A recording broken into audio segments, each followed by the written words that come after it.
오늘은 함께 읽으신 요한복음 14장 1절에서 6절 말씀을 중심으로 예수님은 누구신가 21번째 시간으로 길과 진리와 생명이 되신 예수님이라는 제목의 말씀으로 잠시 은혜를 나누겠습니다.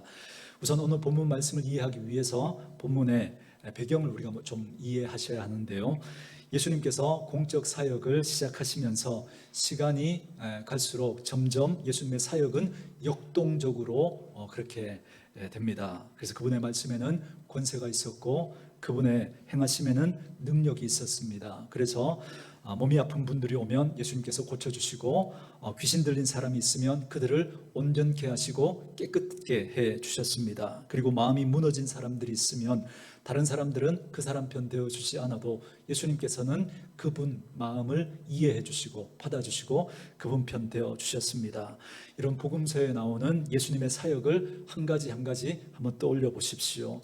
어려서부터 귀신 들려 듣지 못하고 말하지 못하는 아이를 고쳐주시기도 하셨고, 그리고 소경 바디메오의 그 눈을 고쳐주시기도 하셨고, 그리고 아무도 그녀의 편이 되어주지 않았던 가늠하다가 현장에서 잡힌 그 여인의 그 마음을 예수님께서 만져주시고 그에게 새로운 기회를 주셨습니다. 뿐만 아니라 사람들의 눈을 피해 정오에 그 물을 기르러 나왔던 사마리아의 수가성 여인에게도 예수님께서 새로운 출발이 가능하도록 해주셨습니다. 그래서 모든 사람들이 예수님을 좋아하고 모든 사람들이 예수님에 대한 관심이 많아지기 시작했습니다. 그래서 예수님이 가는 곳마다 수많은 사람들이 몰려 나왔습니다. 그런데 어느 시점에선가부터 예수님께서는 더 이상 기적도 행하시지 않으시고 이렇다 할 어떤 그런 특별한 사역도 잘 일으키지 아니하시면서 어찌 보면 밝은 톤의 그런 사역을 하시다가 점점 이후에는 어두운 톤의 그런 그림을 그려가시는 것 같은 그런 일들을 시작하셨습니다. 그러면서 제자들에게 예수님께서 내가 죽게 될 것이다 라고 말씀하시는 그 이야기를 시작하시는 겁니다. 여러분, 힘있고 능력 있는 하나님의 사람, 그래서 많은 사람들이 하나님의 아들 메시아로 생각하고 그렇게 예수님을 따랐는데, 그런 예수님이 그들 곁에 더 오래 같이 머물러 계시는 것이 좋을 것 같은데, 그런데 예수님께서는 내가 이제 예루살렘에 올라가 고난을 받게 될 것이고 너희들 중에는 많은 이들이 나를 배신하게 될 것이고 특별히 어떤 한 사람은 나를 부인하게 될 것이다 라고 하면서 어두운 이야기를 자꾸 하기 시작하시니까 그때부터 제자들의 마음속에는 여러 가지 두려움이 떠오르기 시작했습니다. 우리 주님이 우리 곁을 떠나가면 어떻게 하나? 주님이 정말 죽는다면 그 다음에 우리는 어떻게 살아가야 하나? 주님 없이 우리가 과연 이 세상을 살아갈 수 있을까라고 하는 그런 두려움과 염려들이 그들에게 생겨나기 시작했고, 그로 인해서 혼란함이 생기기 시작했습니다. 그 시기가 오늘 저희가 읽었던 요한복음 14장이 가지고 있는 배경입니다. 이런 배경 속에서 예수님께서 입을 열어 이렇게 말씀을 해주시는 거예요. 염두에 두시고 1절부터 6절 말씀까지 우리 본문 말씀 우리 다시 한번 같이 한번 읽도록 할까요? 같이 읽습니다. 시작. 너희는 마음에 근심하지 말라. 하나님을 믿으니 또 나를 믿으라. 내 아버지 집에 거할 곳이 많도다. 그렇지 않으면 너희에게 일렀으리라. 내가 너희를 위하여 거처를 예비하러 가노니 가서 너희를 위하여 거처를 예비하면 내가 다시 와서 너희를 내게로 영접하여 나 있는 곳에 너희도 있게 하리라. 내가 어디로 가는지 그 길을 너희가 아느니라. 도마가 이르되 주여 주께서 어디로 가시는지 우리가 알지 못하거늘 그 길을 어찌 알겠사옵나이까. 예수께서 이르시되 내가 곧 길이요 진리요 생명이니 나로 말미암지 않고는 아버지께로 올 자가 없느니라. 아멘. 저는 여러분들이 이 말씀을 어찌 보면 오늘 이 시대를 살아가는 우리에게 주시는 하나님의 말씀으로 그렇게 기억하고 받으셨으면 좋겠습니다. 여러분, 저와 여러분들이 만나는 인생 가운데도 여러분 참 희한하죠. 한 곱이 넘어갔다 싶은데 이제는 좀 됐다 싶은데, 그런데 조금 시간이 지나면 또 다른 문제가 또 우리 앞에 찾아와서 우리의 마음을 무너지게 하고 다른 장애물들이 우리 앞을 가로막고 서서 우리의 마음을 혼란하게 합니다. 좀 괜찮다, 좋은 사람 만났다, 좋은 상황이 되었다, 이제 형편이 좀 나아졌다 싶은데, 그런데 시간이 지나고 나면 또 다른 걱정과 염려가 찾아오면서 우리가 또다시 새로운 걸음을 걸어갈 수 있을까라고 하는 그런 염려가 되고 걱정이 되는 그런 일들이 우리 앞에 펼쳐집니다. 그게 우리의 인생인 것 같습니다. 여러분, 이런 우리의 인생을 요약하면 어디로 가야 할까? 어떻게 가야 할까? 무엇을 해야 할까? 언제 해야 할까? 이게 확실하지 않은 그런 삶을 살아가는 것이 바로 우리들이라는 겁니다. 제자들의 상황이 딱 그랬습니다. 우리들의 모든 문제를 해결해 주실 거라고 믿었던 그 예수님께서 자꾸 우리를 떠나가시겠다고 말씀하시면서 오히려 내가 떠나가는 것이 너희에게 더 유익이 될 것이라고 그렇게 말씀하시는데 그 말이 제자들의 마음에는 받아들여지지가 않는 거예요. 그러니까 불안하고 초조했던 거죠. 저는 그 모습이 딱 오늘 이 시대를 살아가는 저와 여러분들의 모습 같다라는 생각이 듭니다. 저도 목회를 하면서 이렇게 돌이켜보니까 맞아요. 중간에 고비가 있었습니다. 그래서 그 고비만 넘기면 제가 좀 더 노련해지고 익숙해지고 나아질 것 같다라고 그렇게 생각을 했는데 또 다른 그런 문제 앞에서 여전히 저의 부족과 한계와 서툰 모습들을 보면서 불안해하고 초조해하는 그런 저의 모습을 보게 됩니다. 아마 여러분들도 다르지 않을 거라는 생각이 듭니다. 그런 우리들에게 오늘 주님이 주시는 말씀이 바로 여기에 담겨 있습니다. 오늘 본문에서 특별히 우리 성도님들이 하실 수만 있다면 두 구절의 말씀을 좀 기억했으면 좋겠습니다. 첫 번째가 1절 말씀이고 두 번째가 6절 말씀인데요. 첫 번째 1절 말씀 우리 같이 한번 읽어볼까요? 1절 말씀 같이 읽습니다. 시작. 너희는 마음에 근심하지 말라. 하나님을 믿으니 또 나를 믿으라. 아멘. 오늘 전할 또 다른 핵심 메시지가 있지만 저는 먼저 이 이야기를 여러분들과 좀 나누고 싶습니다. 걱정하지 말라라고 하십니다. 오늘 이 음성을 그냥 있는 그대로 한번 마음에 받아들여 보는 겁니다. 너희는 마음에 근심하지 말라. 하나님을 믿으니 또 나를 믿으라. 이렇게 말씀합니다. 맞아요. 생각해 보니까 걱정투성이잖아요. 그죠? 이게 과연 될까? 이렇게 해서 잘 될까? 이겨낼 수 있을까? 다시 일어설 수 있을까? 우리 아이는 길을 찾을까? 우리 가정은 다시 회복될 수 있을까? 여러 가지 염려와 걱정이 됩니다. 그런 우리들에게 걱정하지 말라고 주님이 말씀하시면서 너는 마음에 근심하지 말라. 왜요? 누가 계시니까? 하나님이 계신다는 거예요. 그러니까 여러분 이 시간에도 저와 여러분의 걱정의 크기가 어떠하든 그 걱정에 우리의 시선을 주는 게 아니라 우리에게 근심하지 말라. 하나님을 믿으니 또 나를 믿으라 라고 말씀하시는 주님이 계시니까 너희가 그 길을 모를지언정 그 방법을 모를지언정 너희들에게 하나님이 살아계시고 걱정하지 말라고 지금 말씀하시는 예수님이 계시니까 먼저 마음에 그 하나님 그 예수님 때문에 힘을 내보는 거죠. 우리에게 하나님이 계시니까 그 주님이 계시니까 저는 먼저 그 하나님 때문에 그 주님 때문에 다시 마음에 힘을 내시기를 주님의 이름으로 축원합니다. 사랑하는 성도 여러분, 저와 여러분 곁에는 하나님이 계십니다. 제가 늘 우스갯소리처럼 그렇게 비유로 말씀드리는 이야기가 있지 않습니까? 여러분 나무젓가락 든 사람하고 칼을 든 사람하고 싸우면 누가 이길까요? 우리 생각에는 칼을 든 사람이 이길 거라고 생각하고 그래서 늘 우리는 칼을 들려고 하잖아요. 그런데 칼이 없는 우리의 인생, 우리의 상황을 바라보면서 이렇게 해서 우리가 이길 수 있을까 늘 걱정하고 염려하지만 제가 늘 말씀드리죠. 전 나무젓가락 든 사람이 칼 든 사람 이기는 거 많이 봤다고. 여러분 옛날에 홍콩 영화 보시면 그죠? 주막에서 고수가 그저 나무젓가락으로 만두를 찝어 먹고 있는데 옆에서 칼을 든 하수가 찝쩍찝쩍거리면서 막 툭툭 치고 그러잖아요. 그죠? 그러면 고수가 어떻게 합니까? 만두 찝어 먹던 그 나무젓가락으로 혀를 몇 군데 탁탁 찌르니까 그죠? 상황은 그냥 종료되지 않습니까?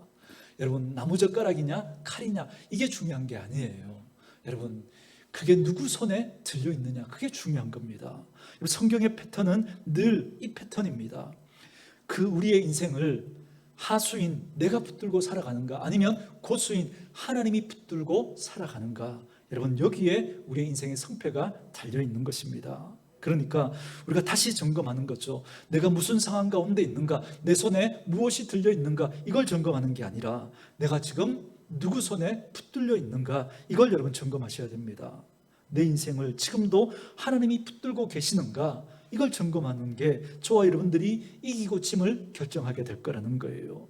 그러고 나니까 자꾸 하나님의 말씀이 떠오르죠. 여러분, 다윗이 전쟁에 나아갈 때, 그 골리앗 앞에 나아갈 때, 너는 칼과 창으로 내게 나오지만 나는 만군의 여호와의 이름으로 나아간다라고 그렇게 이야기를 하면서 전쟁의 성패는 누구에게 달렸다고요? 전쟁은 하나님께 달렸다. 여호와께. 여러분, 전쟁에서 싸움에 이기고 지면 누구에게 달린 거예요? 하나님께 달린 거예요. 하나님께 붙들리면 내가, 내 상황이, 내 존재가, 우리 가정이, 우리 자녀가 나무젓가락 같더라도 마치 칼처럼 날카로운 이 세상 앞에서도 당당하게 승리하며 살아가게 될 줄 믿습니다. 지금 그 말씀을 하고 있는 거예요. 너희는 근심하지 말라. 하나님을 믿으니 또 나를 믿으라. 내가 너와 함께 하겠다. 지금 그 말씀을 하고 있는 겁니다.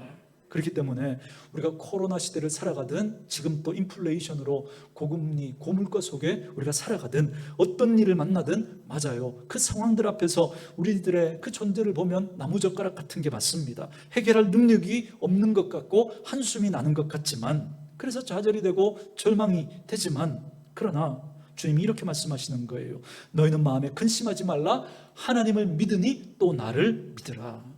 이 말씀이 여러분 가슴에 잘 박힌 목과 같이 그렇게 새겨질 수 있기를 주님의 이름으로 축원합니다. 하나님이 저와 여러분과 함께 계시는 줄 믿습니다. 그럴 뿐만 아니라 여러분 또 한 구절 여러분 꼭 기억하십시오. 어디냐면 6절입니다. 우리 6절 말씀 같이 한번 읽을까요? 읽습니다. 시작. 예수께서 이르시되 내가 곧 길이요 진리요 생명이니 나로 말미암지 않고는 아버지께로 올 자가 없느니라. 아멘. 예수님이 누구신지를 지금 알려주고 계시죠. 예수님은 누구시라고요? 길이요 진리요 생명이니 나로 말미암지 않고는 아버지께로 올 자가 없다. 그렇게 말씀하십니다. 여러분, 어찌 보면 오늘 이 본문의 말씀이 기독교를, 예수님 믿지 않는 사람들이 우리 예수 믿는 사람들을 독선적으로 그렇게 보거나 또 다른 어떤 종교나 가르침을 폄하하는 것처럼 그렇게 보이는, 그렇게 생각하게 만드는 구절입니다. 왜냐하면 하나님께로 가는 길은 오직 누구밖에 없다고요? 예수님밖에 없다고, 다른 길은 아니라고 말씀하기 때문에 그렇습니다. 그런데 이 말씀이 맞습니다. 여러분, 우리 식구들 중에도 새가족이나 아니면 이렇게 확신반을 듣지 않은 분들은 꼭 확신반을 들으시기 바랍니다. 우리 이런 생각하죠. 예전 속담에 뭐로 가도 서울만 가면 그만이라고. 그죠? 기차를 타고 가든 고속버스를 타고 가든 자가용으로 내가 운전해 가든 비행기를 타든 아니면 걸어서 가든 서울만 가면 되지 않냐, 그런 말 우리 합니다. 그러니까 구원이라고 하는 문제도, 여러분 우리가 산에 올라갈 때 등산 코스가 좀 험하지만 빠른 A 코스가 있고, 좀 둘러가지만 또 B 코스가 또 있기도 하고, 또 다른 C 코스가 있기도 하지 않습니까? 그러니까 결국 어디로 가든 그 정상에서 만나면 되지 않느냐. 그러니까 예수를 믿든 아니면 이슬람을 믿든 아니면 다른 종교를 믿든 그렇게 믿는 그들의 믿음 틀렸다고 부정하지 말고, 기독교가 진리인 건 맞지만 혹 다른 종교가 좀 둘러가는 것 같지만 다 선을 추구하고 진리를 추구하는 거니까 결국은 정상에서, 구원이라고 하는 그 정상에서 만나는 거 아니냐. 그러니까 자꾸 너희만 맞다고 하지 말고 우리가 다른 종교도 좀 인정하고, 그렇죠? 우리가 좀 종교적으로도 서로 또 그런 문제들을 또 같이 함께 좀 다루고 좀 그렇게 해야 하지 않겠냐, 이렇게 말하는 분들이 있습니다. 그리고 우리들 중에도 어떤 분들은 이 부분이 늘 물음표로 그렇게 남는 분들이 혹 있을지도 모르겠습니다. 그러나 오늘 본문이 이렇게 말씀하시죠. 내가 곧 길이요 진리요 생명이니 나로 말미암지 않고는 아버지께로 올 자가 없다 말씀합니다. 예수님을 통하지 않고는 아버지께로 갈 수가 없다는 거예요. 무조건 이 말씀이 맞습니다. 또 한 구절 볼까요? 여러분 본문 표시하시고, 요한복음 다음에 사도행전 4장 12절 말씀입니다. 4장 12절 말씀. 사도행전 4장 12절입니다. 우리 말씀 찾으셨으면 한 목소리로 같이 읽습니다. 시작. 다른 이로서는 구원을 받을 수 없나니 천하 사람 중에 구원을 받을 만한 다른 이름을 우리에게 주신 일이 없음이라 하였더라. 아멘. 뭐라고요? 다른 이로서는, 그러니까 예수님 말고 다른 사람으로서는 구원을 받을 수 없나니 천하 사람 중에 이 땅에 지금 있는 그 사람, 그리고 지나간 그 사람들, 그리고 앞으로 올 그 사람들 중에 우리에게 구원을 가져다 줄 만한 그런 이름을 우리에게 주신 일이 있다 그래요? 없다 그래요? 없다라고 분명히 말씀하고 있습니다. 그렇기 때문에 예수님만이 오직 유일한 길이라는 거예요. 이걸 성경이 구약에서부터 신약에 이르기까지 계속해서 말씀하고 있는 겁니다. 여러분, 이 말씀이 맞습니다. 여러분, 진리라고 하는 것 자체가 배타성을 이미 가지고 있는 거예요. 여러분, 진리가 이것도 맞고 저것도 맞으면 그건 진리가 아닌 거죠. 여러분, 수학이 존재하려면 그죠? 1 더하기 1은 분명히 2여야 되는 거예요. 근데 그게 경우에 따라서 3도 되고 4도 되고 10도 되면 여러분, 수학이 존재할 수 있습니까? 그럴 수 없는 거예요. 1 더하기 1은 무슨 일이 있어도 2여야 되는 거예요. 진리라고 하는 것 자체가 여러분, 다른 진리가 아닌 건 여러분 인정할 수 없는 그 배타성을 이미 가지고 있습니다. 그런데 진리가 아닌 건 이것도 괜찮고 저것도 괜찮은 거예요. 그러나 우리는 타협할 수 없는 거죠. 오직 구원은, 오직 하나님께로 가는 길은 오직 예수님밖에 없음을 믿을 수 있기를 주님의 이름으로 축원합니다. 여러분, 구약의 이스라엘 백성들이 하나님 앞에 죄를 짓잖아요. 여러분, 그 죄를 용서받으려면 어떻게 해야 돼요? 제사를 드려야 했습니다.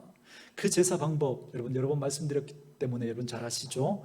여러분, 뭘 가지고 와야 돼요? 제물을 가져와야 되죠. 어린 양을 가져와야 됩니다. 그런데 아무 양이나 돼요? 안 돼요? 안 되죠. 어떤 양이어야 됩니까? 흠과 티가 없는 거여야 됩니다. 그래서 여러분, 죄를 지은 사람은 얼마나 흠과 티가 없는 그 양을 고르기 위해서 애를 써야 할까요? 그런데 그렇게 흠과 티가 없는 그 어린 양을 정성껏 가지고 와서 제사를 드렸어요. 그래서 그 죄를 용서받았어요. 그런데 돌아가서 또 죄를 지으면 어떻게 해야 돼요? 또 제물을 가지고 와서 또 제사를 드려야 되는 거예요. 또 죄를 지으면요, 또 제사를 드려야 하는 거죠. 이 일이 계속 반복돼야 하니까 하나님께서 끝내 한 번만 그 제사를 드리게 되면 그 죄에서 영원히 사함받게 되는, 그죠? 그 하나님의 어린 양, 그 제물을 하나님이 우리에게 보내주셨습니다. 여러분, 잘 생각해 보세요. 왜 보내주셨을까요? 왜 사람들 중에서 뽑지 않고 하나님이 보내주셨을까요?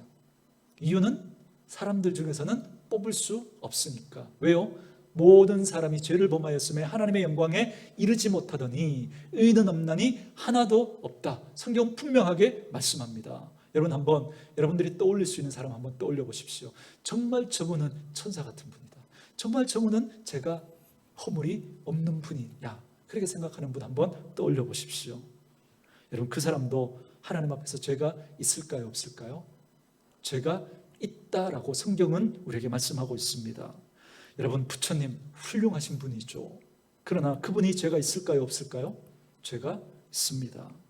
여러분, 공자, 여러분 훌륭한 가르침을 주신 분이죠. 그러나 이렇게 물어보는 겁니다. 그분이 정말 흠과 티가 없어서, 정말 죄가 없어서 우리의 온 인류의 죄를 사해 줄 수 있는 그런 분일까? 아니라는 거예요. 여러분, 마더 테레사 얼마나 훌륭한 삶을 살았습니까? 그러나 그분의 전기를 여러분 읽어보셨습니까? 그분이 여러분 자신의 더러운 모습을 하나님 앞에서 얼마나 아파했는지 모릅니다. 그렇게 여러분 훌륭한 삶을 살았던 분들도 왜 그럴까요? 성경의 말씀이 맞습니다. 모든 사람이 죄를 범하였음에 아무도 하나님의 영광에 이르지 못할 뿐만 아니라 의인은 없나니 한 명도 없다고 말씀하시는 게 바로 우리 인류의 상황인 거예요. 왜 하나님이 이처럼 세상을 사랑하사 독생자를 주셔야만 했는가? 이 사람들 중에서는 제물로 쓸만한 그 사람을 뽑을 수가 없기 때문에 그렇습니다. 다 흠이 있고 다 티가 있기 때문에 그렇습니다. 그래서 다른 사람의 죄를 대속할 만한 흠없는 하나님의 어린 양이 없기 때문에 하나님께서 흠과 티가 없는 하나님의 어린 양 대신 예수님을 우리에게 보내주신 겁니다. 그래서 그분만이 하나님께로 가는 유일한 길인 거예요. 맞아요. 소울은 뭐로 가도 됩니다. 소울은 어떤 방법으로 가든 가면 돼요. 그러나 아버지께로는 예수님밖에는 안 됩니다. 아버지께로 가는 길은 오직 예수님밖에는 여러분 되지 않습니다. 이 사실을 믿을 수 있기를 주님의 이름으로 축원합니다. 예수라고 하는 이름 외에 다른 이름으로는 그가 아무리 착해도, 그가 아무리 의로운 일을 많이 했어도 그는 안 돼요. 왜요? 성경이 말합니다. 사람의 의는 그가 의롭다고 했던 그 행동은 하나님 앞에서 뭐와 같다 그래요? 더러운 옷과 같다. 예전 성경에 보면 누더기와 같대요. 누더기. 하나님의 의 앞에서는 사람이 아무리 착한 것 같고 의로운 것 같고 그래서 그런 일을 많이 했어도 그건 하나님 앞에 누더기와 같은 거예요. 누더기와. 여러분, 우리들이 매스컴을 통해서 보지 않습니까? 정말 그분은 참 좋은 일을 많이 하는 그런 사람인 줄 알았고 그런 단체인 줄 알았는데 나중에 알고 봤더니 거기에 온갖 비리들이 막 드러나는 거예요. 막. 여러분, 이게 우리들입니다. 이게 사람인 거예요. 이게. 여러분, 제가 원래 그렇게 눈물이 그렇게 많은 사람이 아닌데 나이 50이 넘으니까 자꾸 눈물이 많아지더라고요. 잘 모르겠어요 왜 그런지. 근데 예전엔 제가 안 그랬거든요. 근데 제가 신대원 시절에 그러니까 대학원 채플실에서 새벽 예배를 드리고 이렇게 기도를 하고는 있는데 하나님께서 제게 참을 수 없는 눈물을 주시더라고요. 마치 이 수도꼭지를 틀어놓은 것처럼 뭐 말을 할 수도 없는 거예요. 뭐 꺼이꺼이 뭐 그렇게 막 완전 터져버리니까. 왜냐하면 그때 하나님이 제 모습을 보게 하셨던 거예요. 제 모습을. 제가 그때 대구의 어느 한 교회에서 중고등부를 이렇게 사역하고 있었는데 갑자기 제 마음에 어떤 마음이 드느냐면 만약에 하나님이 제가 어떻게 살고 있는지 제가 어떻게 살아왔는지 우리 중고등부 학생들 앞에서 비디오로, 그때는 이제 비디오 시대였으니까 그죠? 비디오를 켜서 이 스크린에 다 보여주면 내가 정말 이 아이들 앞에서 설교를 하고 사역을 할 수 있을까? 그 마음이 딱 드니까 정말 하나님 앞에서 저는 설 수 없는 그런 부끄러운 죄인이라는 걸 좀 깨닫게 되는 거예요. 그러면서 드는 생각이 하나님이 날 봐주고 계시는구나. 하나님이 지금 계속 날 봐주고 계시구나. 이 생각이 들면서 하나님 조금만 기다려주시면 더 나아진 모습 보여드릴게요. 그게 지금 이 모습입니다. 지금도 마찬가지입니다. 정성껏 여러분들을 섬기고 사역하려고 하지만 만약에 하나님께서 제가 생각하는 거, 제가 마음 썼던 거, 혹은 행동했던 걸 그죠? 이 앞에 스크린에다가 다 보여주시면 저는 하루도 여러분들 앞에 설교는 고사하고 어떻게 얼굴을 들고 여러분 앞에 설 수 있겠습니까?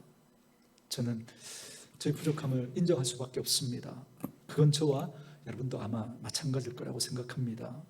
그런 우리들을 하나님이 참아주시고 기다려주시고 그런 우리들에게 아버지 하나님께로 갈 수 있는 오직 유일한 길을 우리로는 할 수 없으니까 하나님이 예수님을 우리에게 보내주신 거예요. 그 사랑이 얼마나 놀라운지, 제가 사랑을 받을 만한 그런 모습이 있으면 여러분 그게 그렇게 여러분 이게 이렇게 받아들여질 텐데 제가 도무지 그 사랑을 받을 만한 자격이 안 되는 제 모습을 보게 하시니까 제가 감당이 안 되는 거예요. 기도를 열심히 하고 예배를 열심히 드리고 성경을 잘 읽고 고난이 없을 때 내 마음에 착한 생각들을 가지고 있을 때 이쯤 하면 된 것 같다라고 하는 그 생각을, 그런 오해를 할 만한 그런 시간들이 우리에게 있을 수 있습니다. 그러나 그 시간도 우리들의 전 존재를 설명할 수 있는 그런 시간은 되지 않잖아요. 그 시간은 정말 잠깐이고 그 외의 나머지 시간들을 보면 그죠? 우리가 얼마나 많은 시간 하나님 앞에서 부끄러운 우리들의 모습으로 살아왔습니까? 여러분, 그래서 정말 우리들의 마음을 여러분 한번 잘 들여다보십시오. 얼마나 우리들의 마음이 격동하는지 모릅니다. 우리들의 마음속에 수많은 그런 살인이 우리 가슴 속에 일어나기도 했고요. 수많은 거짓말이 우리 가슴에 일어나기도 했고, 수많은 속임이 우리 가슴에서 일어났고, 수많은 이혼이 가슴에서 일어나고, 수많은 배신이 우리 가슴에서 일어나고, 수많은 절망이 우리 가슴에서 일어나고 있는 게 이게 여러분 저와 여러분입니다. 그래서 우리로서는 길이 없어요. 우리로서는 오직 주님만이 하나님께로 가는 유일한 길이라는 사실을 믿으시는 저와 여러분 될 수 있기를 주님의 이름으로 축원합니다. 그래서 그 주님을 우리는 절대 놓치면 안 되는 거예요. 그 주님을. 그런데 이렇게 말씀하시는 거예요. 예수가 곧 길이요, 그 다음에 뭐라고요?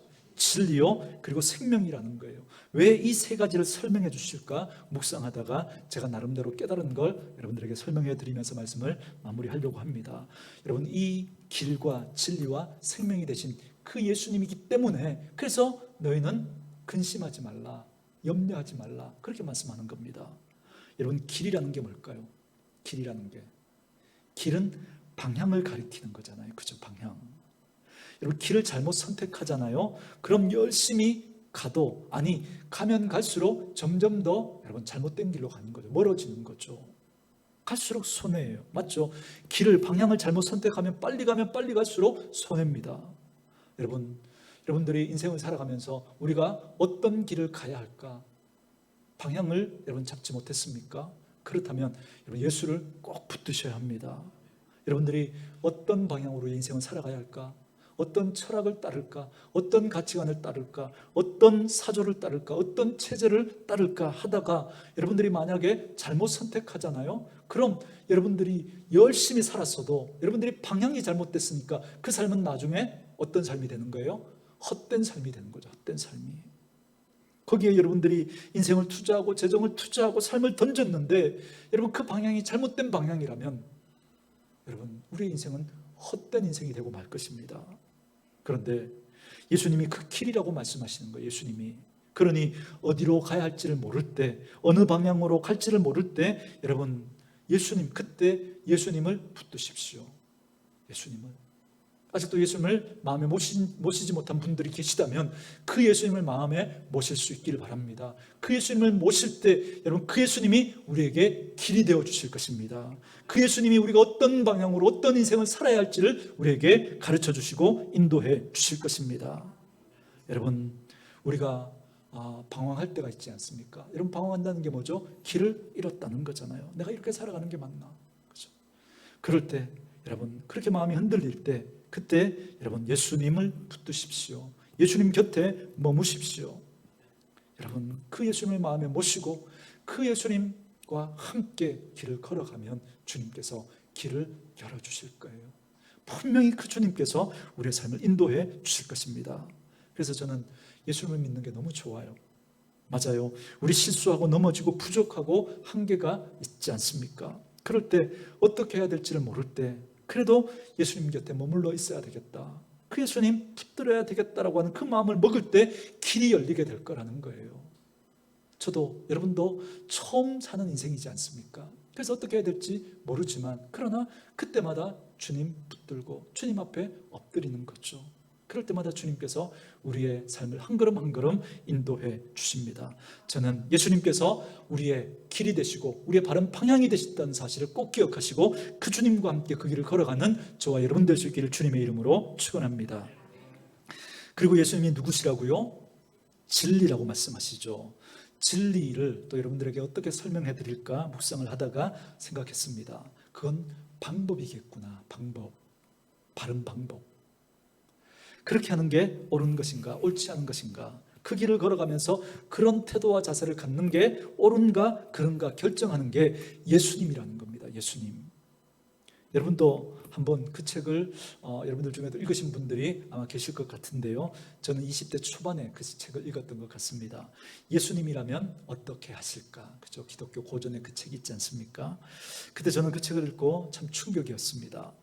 어떤 내용이었냐면 과연 예수님이라면 오늘 2022년 지금 내가 살아가고 있는 이 한국, 이 경주 땅, 우리 가정, 우리 교회, 내 삶의 현장 속에 만약에 예수님이 여기 계시다면 예수님은 어떻게 말씀하실까? 이 상황 속에서 어떻게 행동하시고 어떤 선택을 하실까를 실제 삶 속에서 고민하는 그런 이들의 이야기, 그리고 거기서 생겨난 에피소드들을 다룬 그런 논픽션, 그러니까 사실을 바탕으로 그렇게 기록한 글이었습니다. 그러니까 여러분, 저와 여러분들이 어떤 일을 행할 때 예수님 앞에서 그 문제를 한번 생각해 보라는 거예요. 많은 사람들이 지지해 주었기 때문에, 많은 사람들이 박수 쳐주기 때문에 그 길을 선택할 것인가? 사람들이 그거 싫어하니까, 사람들이 그렇게 하면 다 나를 떠나버릴 거니까, 그래서 나는 그걸 선택하지 않을 것인가? 가 아니라 그 선택에 있어서 주님을 모시고 오는 거예요. 주님을. 그 현장 속에, 그 상황 속에. 그래서 주님이라면 이 상황 속에서 과연 어떻게 하실까? 어떤 선택을 하실까? 그걸 우리가 다시 한번 물어보고 그 선택을 해 나아가는 겁니다. 사람들이 나를 지지해 주지 않더라도 홀로 진리가 되시는 그 예수님 앞에서 예수님이라면 어떻게 말씀하실까? 그렇게 한번 물어보는 거죠. 여러분, 죄의 특징은 그죠? 늘 말씀드리죠. 지독한 자기중심주의고 이기주의라고. 그래서 사람은 자기가 하는 그 선택에 대해서 나름대로 다 그런 명분을 가지고 오고 합리화시킵니다. 이러저러한 예수를 믿으면서도 여러분 정말 하나님 앞에서 물어보면 알아요. 이게 정말 하나님 기뻐하시는 선택인지 아닌지. 그런데 우리는 그렇게 하면 손해될 것 같으니까, 그렇게 하면 사람들이 싫어할 것 같으니까, 그래서 우리는 다른 선택을 하면서도 자꾸 그저 나름대로 명분을 가지고 오고 나를 합리화하고 포장하고 그렇게 합니다. 다른 사람은 속일 수 있어도, 다른 이들은 나를 오해할 수 있어도, 그러나 하나님은 예수님은 여러분 속지 않습니다. 불꽃 같은 눈으로 우리를 그쵸 꿰뚫어 보고 계시는데요. 그렇다면 그 예수님 앞에서, 아무것도 감출 수 없는 그 예수님 앞에서 우리가 과연 이렇게 선택하는 것이 맞는가? 다시 물어보는 거죠. 왜요? 그분이 우리의 바른 방법이 되시기 때문에 그렇습니다.